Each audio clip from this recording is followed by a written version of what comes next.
Bronte. Good girl.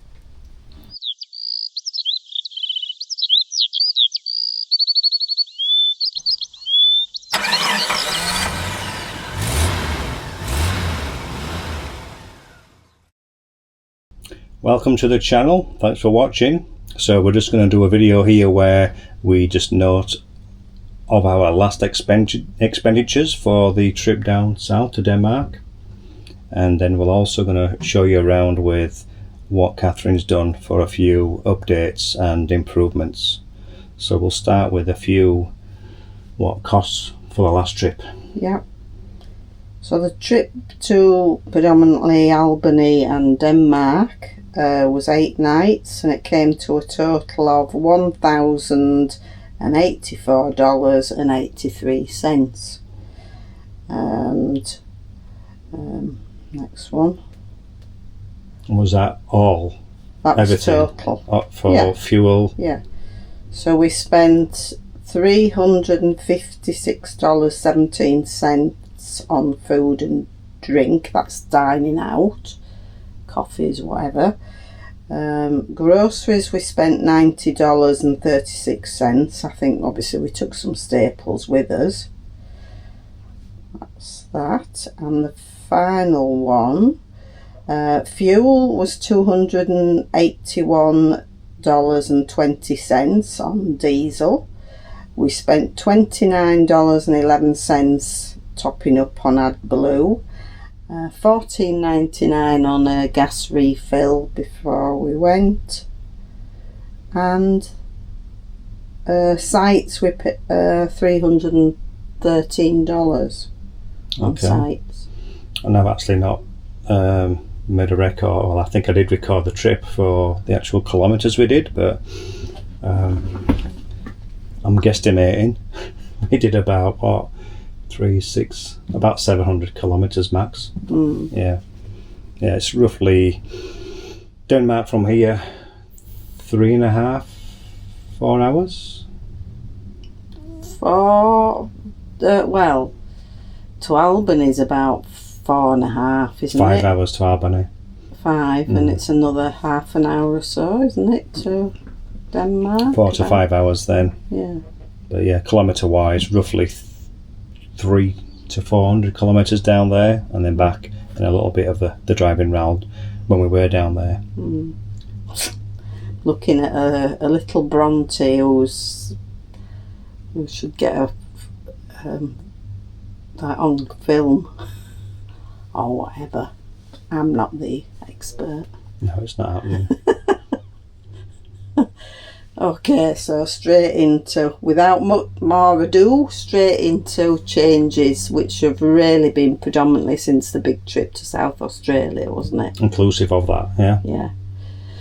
So we discovered that the rear utility bar wasn't working. It wasn't going up and down, and I discovered there was a second fuse for that. We replaced the fuse and it worked, but the synthetic rope was all tangled, wasn't it?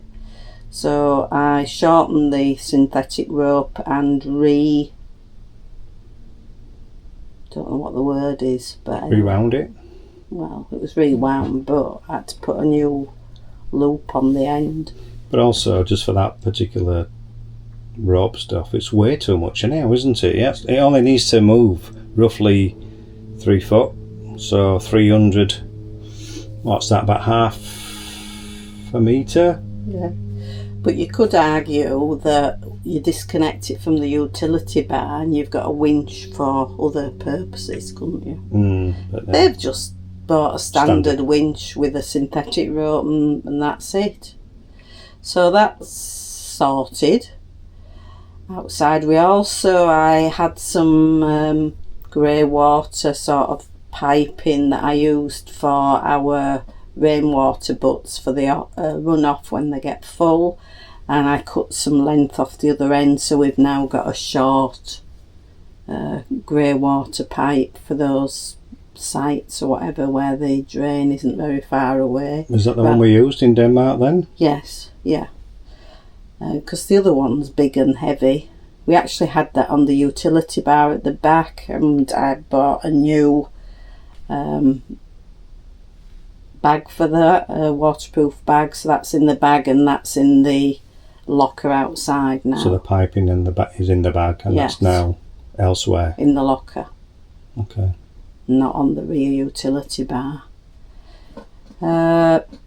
In terms of we've basically said not to have, generally what we've learnt from the trip is not to have anything stored up in the Luton, because we really need that space. When we set up the bed on a night, we put the backrests up there, and you don't want to be moving things. You just want to put the backrests up there and the cushions, and that's done. So these are the backrests, 4 of them. They're quite large, so they take quite a bit of space up, like you're saying, to the Luton, don't they? So yeah. That Luton gets quite full with these things, and the cushions, many cushions as well from the seating area. So yeah, storage is elsewhere now for Anything, yeah. Yeah. In the daytime it's empty bar the covers for the windows, but there's no point like having to keep moving things. It's just silly. Other thing is Nigel the sloth, he went early on, didn't he? Because basically the bed going up and down on a night anyway, Nigel the sloth, that kept having to be moved. So what's the point of Nigel the sloth?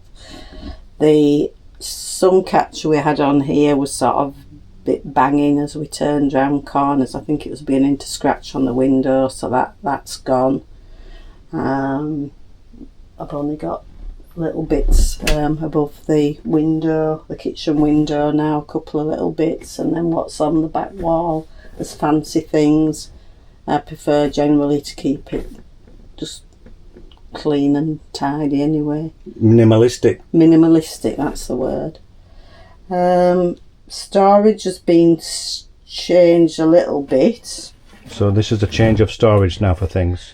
Yeah, so we had some cubes in here that we had from the camper trailer that weren't really working, and I've now got on Marketplace 2 collapsible laundry bags, which are right at the bottom.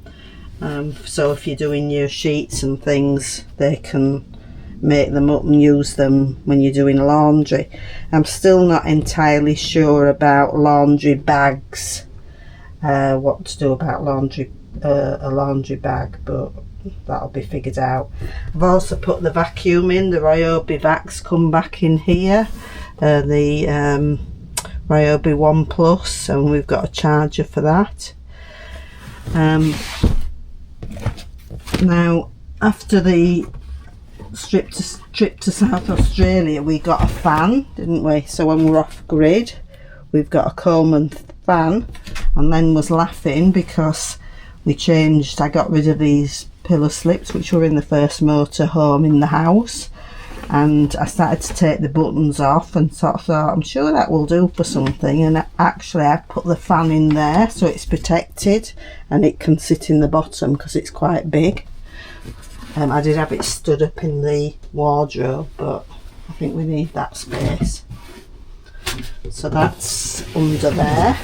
Our friend Carl did the conflute, I think it's called, trick, where so there's no rattling, you have no rattling with it's more the glass items, and you can move these little inserts about to suit the different size jars and bottles you have in there.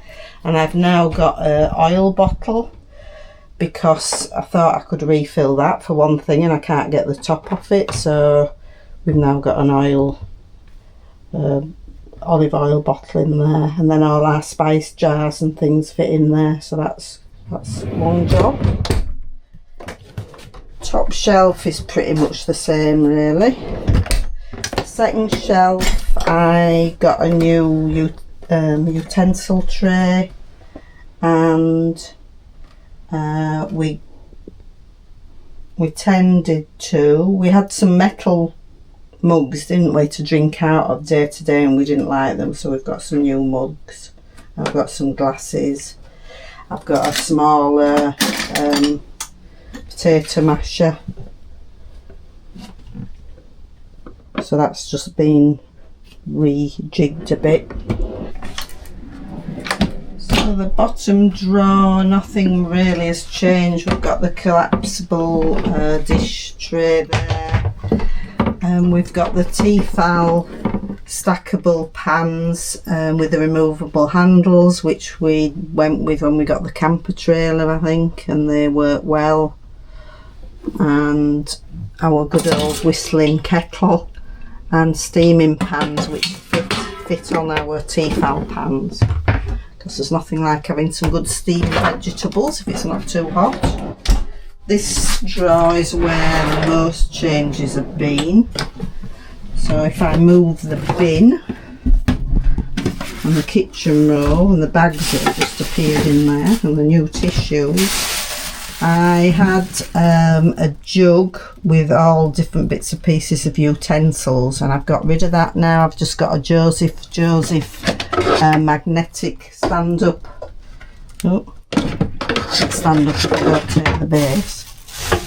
So that's pretty safe, space saving when I get it up, and they all work well. I've also got, that was off marketplace but was brand new and cheaper. This was off marketplace and was second hand, so they're quite expensive. The Joseph stacking with the measuring spoons, the colander, the sieve, the bowl and measuring jug, so that works well. I also got a Joseph chopping boards from Spotlight that were on offer, so they're nice and slim. And otherwise everything in here, melamine, crockery is what we've had from camping forever, and then we've just got some ceramic ones that go in the microwave, and that's it for there really. So in here I felt it was a bit of a waste of space. This is where we put Bronte's food, that's why Bronte's suddenly come and looking or maybe it's the opening of the door. And I've put in a very slimline shelf, and the only thing I bought were these for about $2.50, 2 brackets from a cheapo shop. I had that little bit of wood, and that shelf works well just for hats and things really. So it just gives us a bit more storage without taking away the space that we need for Bronte's food.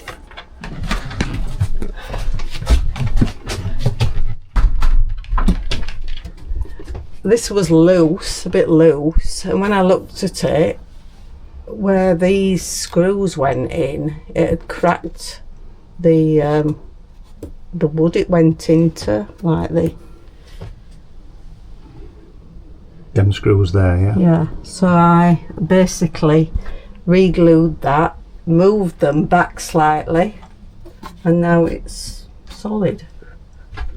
Yeah, I just put some more little clips and hooks so we can put things up here. That's where we'll put the keys. We've had that from the camper trailer, but I've had a lot of trouble trying to get it to stick, but I think I've managed it at last.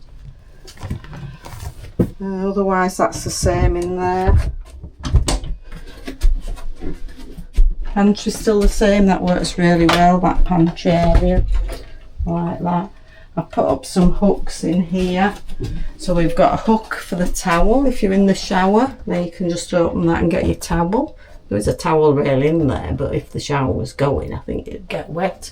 And then another black hook just for clothes or dressing gown here. Again, they were just from Bunnings, they were fairly cheap, but they're fitting with the black fittings. Otherwise nothing any different in here. That way, oh yes,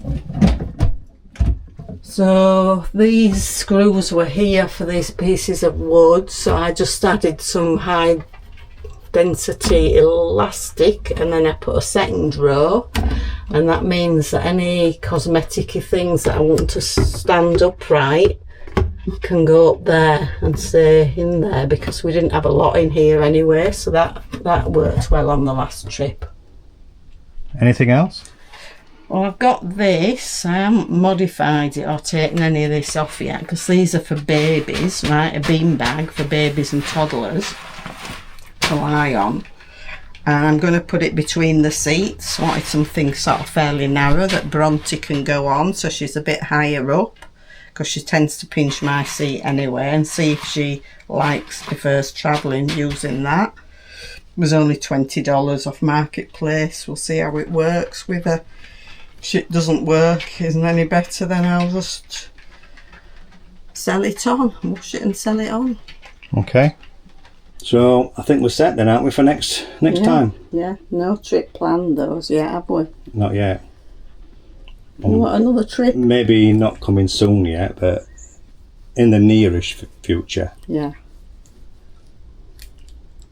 Yeah, it's summertime now, so it's a little bit hot to travel, but maybe later in the year, 2026. Yeah. Yeah. All right, well, thanks for watching this one. And we'll see you in the next one, wherever we are. Bye for now. Bye. Bye.